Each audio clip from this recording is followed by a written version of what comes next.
a candle in the cold. It was a frigid winter night. The city streets, blanketed in snow, were nearly silent, except for the occasional crunch of hurried footsteps. Beneath the flickering light of a street lamp, a man named Joseph sat hunched on a piece of cardboard, shivering as the icy wind gnawed at his threadbare coat. His beard was unkempt, his hands chapped and raw, and his eyes, though weary, held a spark of quiet resilience. Joseph wasn't always homeless. Once, he had a family, a job, and a warm home. But life had unraveled in a series of cruel blows. Illness, job loss, and the death of his wife had left him with nothing. Now, he lived on the edges of society, invisible to the world, surviving on the scraps of others' kindness. That night, as Joseph huddled against the cold, he whispered a prayer he wasn't even sure he believed in anymore. "God, if you're out there, do you even see me? Do you even care?" The streets remained silent. Joseph sighed and pulled his coat tighter, convinced that his words had disappeared into the void. But then, something extraordinary happened. A faint, warm glow began to surround him.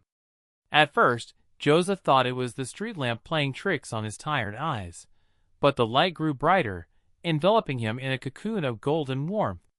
Out of the light stepped a figure clothed in simple, radiant white. His face was gentle, his eyes full of compassion that seemed to pierce through every layer of Joseph's pain. "Joseph," the man said softly, "I have always seen you."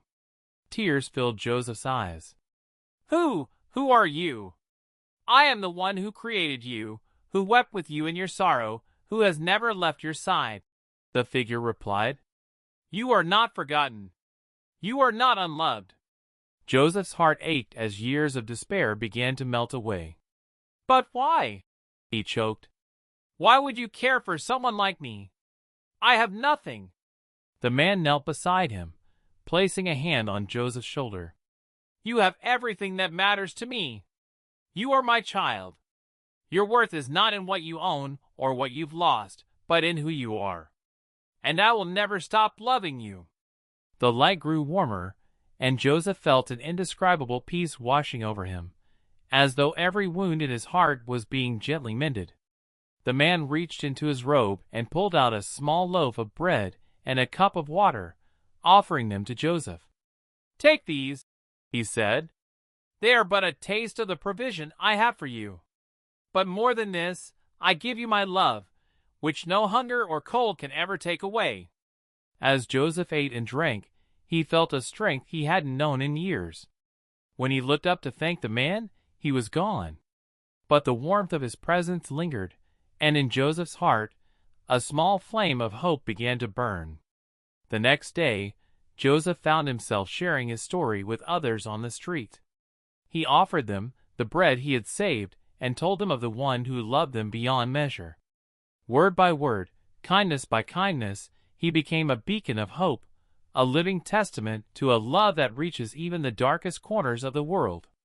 And though Joseph's circumstances didn't change overnight, he knew he was no longer alone. For every step he took, he felt the quiet assurance of a God who walks with the broken, who sees the invisible, and who loves without condition.